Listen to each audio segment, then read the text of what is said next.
I suppose that will do as a telegraph key.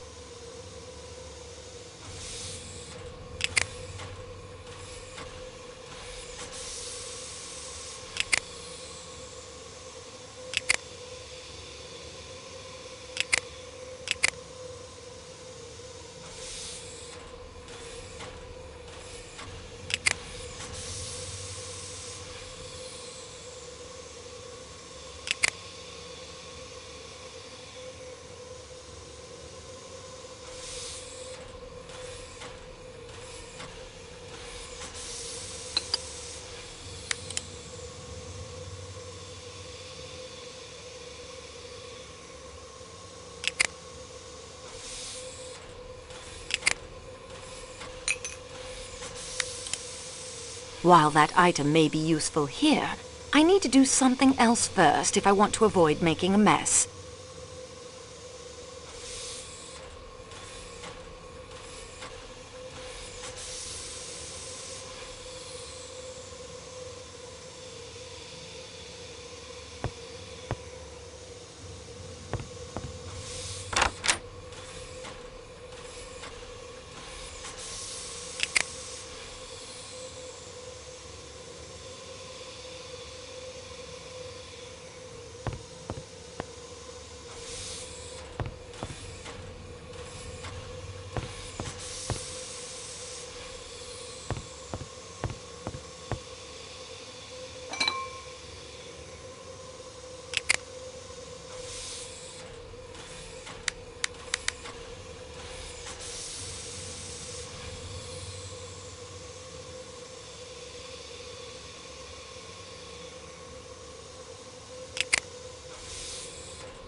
With any luck, that will power the radio, at least for a short time.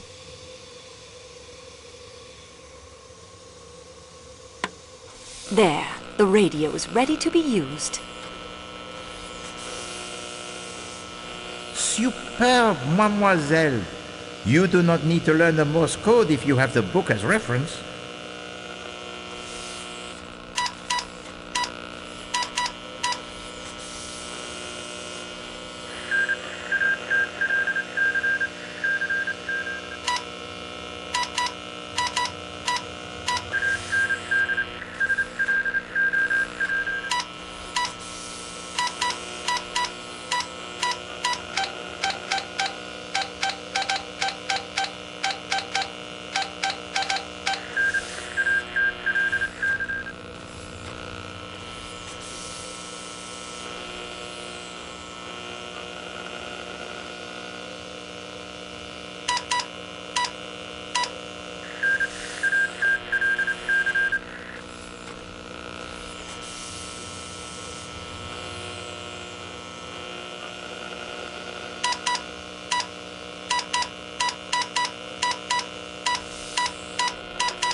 That will save the cell from draining while I'm not using it.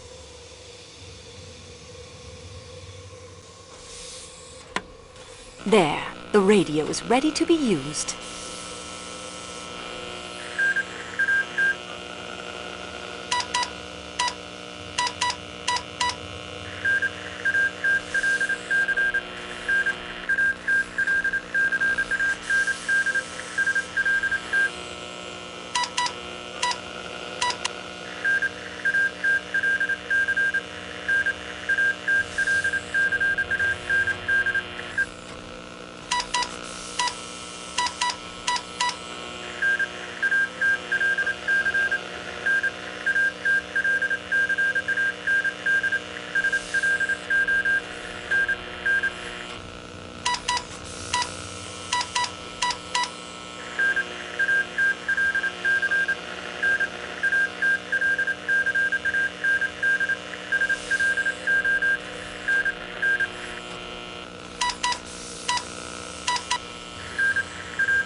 That will save the cell from draining while I'm not using it.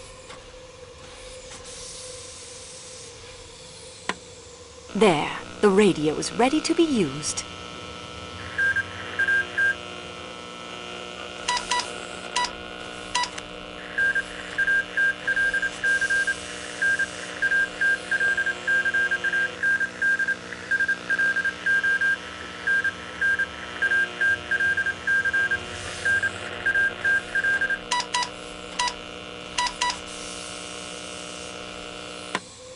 That will save the cell from draining while I'm not using it.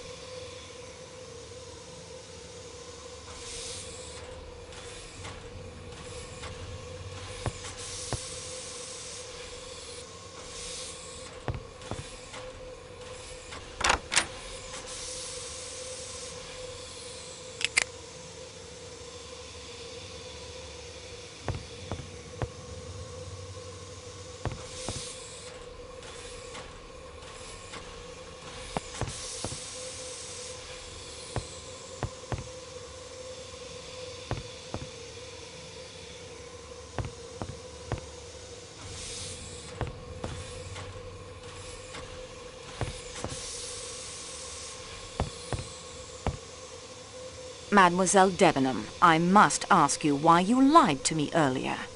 Lied to you? I don't know what you mean.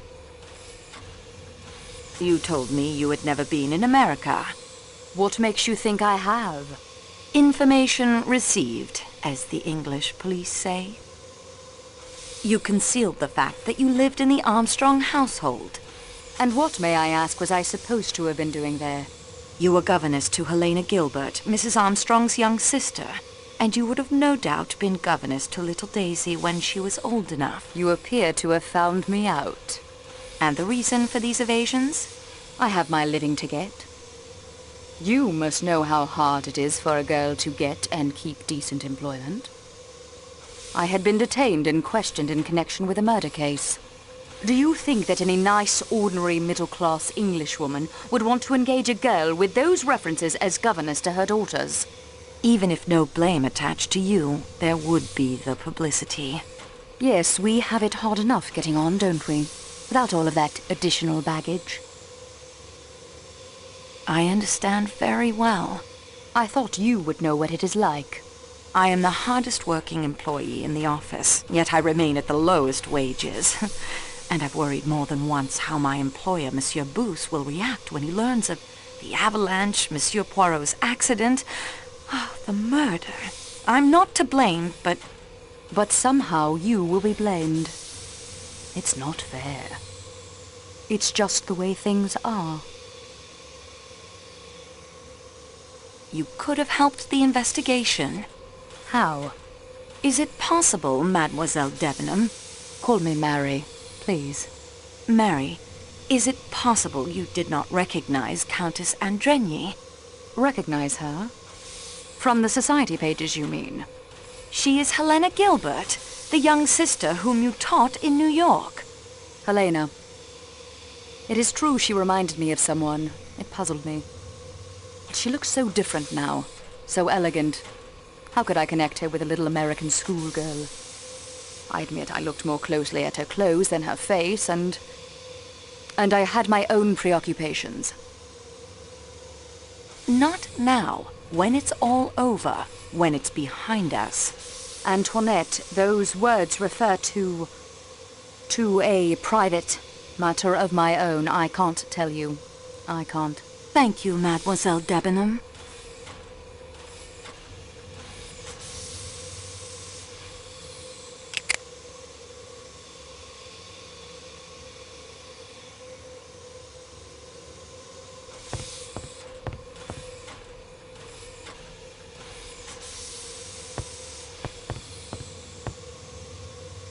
Before I go, there was something else.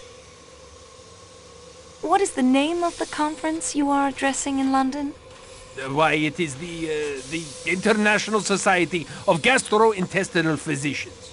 Why would such a group be interested in a speech about a disease found in newborn calves? Why, there are many similarities between... What I mean is anatomy. Constantine, what have you done? You lied to us about your qualifications, Doctor. You are a veterinarian, yes? Yes, a very good veterinarian. Monsieur Poirot and I relied on your qualified opinions. Mademoiselle Marceau. All the inconsistencies, the time of death, the difference in the force of the stab wounds. The murderer is strong, but no, look here, the murderer is weak. He is right-handed. No, he is left-handed. Have you considered he may have held a knife in each hand? Doctor, enough. All of it can be explained away with the simple fact that you did not know what you were doing. Mademoiselle, all of my training was to become a medical doctor, to treat human disease and to save human lives. Then, I come from a poor family. I had not the money to finish my studies. The best I could accomplish was doctor of animals. When Monsieur Poirot was told there was doctor on the train, I saw an opportunity to prove myself. Not to you, you understand. To me. But your evidence... I swear to you, every observation I made, every conclusion I reached will be verified by any doctor who examines the body. Further, by my acting while the murder was as yet not too long in the past, I may very well have seen more than any doctor coming to the case days or even hours later. I did lie about my degree. I did not lie about my ability. You may rely on everything I have told to you. Yes, even with all the inconsistencies, you have the correct medical evidence before you.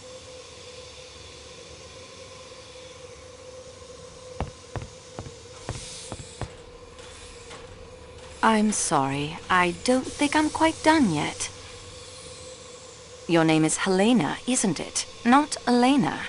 You are Helena Maria Gilbert, are you not? Sonia Armstrong's sister, Linda Arden's daughter? I demand, mademoiselle, to know what right you... No, Rudolph. It is useless to deny what Mademoiselle Marceau says. It is quite true, mademoiselle. I am Helena Gilbert, the youngest sister of Sonia Armstrong. Au revoir, Monsieur le Comte.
That isn't such a good idea.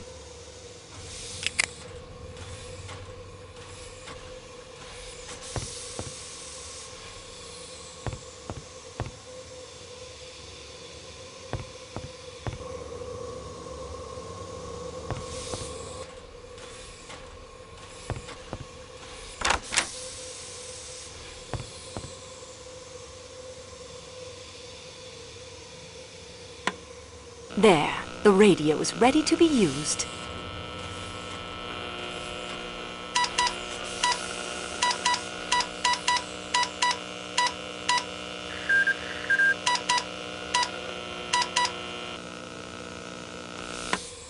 That will save the cell from draining while I'm not using it.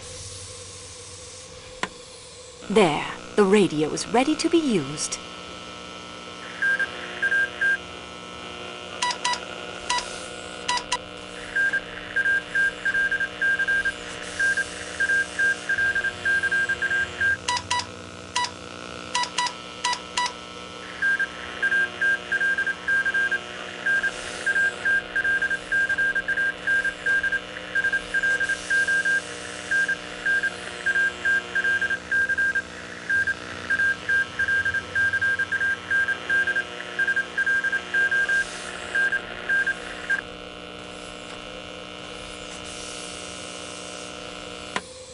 That will save the cell from draining while I'm not using it.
Ah, dear young miss, I would like to say that despite all the calamity, I have enjoyed sharing my compartment. Thank you, Greta. But I'm afraid I must ask you some more questions. Yeah, I am thinking you must. Our gracious Father, who art in heaven, guides your hand, I think. So I am content. I found a postcard in your suitcase. My one keepsake from that time. It is a silly thing, but I hold it dear. Coney Island is in America. Yeah, of course. It is on the Long Island of New York, in the country of America. I lied to you when I said I had never been there. May God forgive me. On the back of the postcard, you write that Helena rode on the roller coaster. Helena Gilbert, Mrs. Armstrong's young sister, only 10 years of age, but so brave. I am not so brave. You were Daisy Armstrong's nurse, were you not? It is true. It is true. She was an angel, a sweet, trusting angel. She knew nothing but kindness and love. And she was took away by that wicked, wicked man. And her poor mother, and the other little one who never lived at all. I was to be that little child's nurse, too. I ought to have told you, but I was afraid. I did so rejoice that that evil man was dead, that he could not any more kill the little children.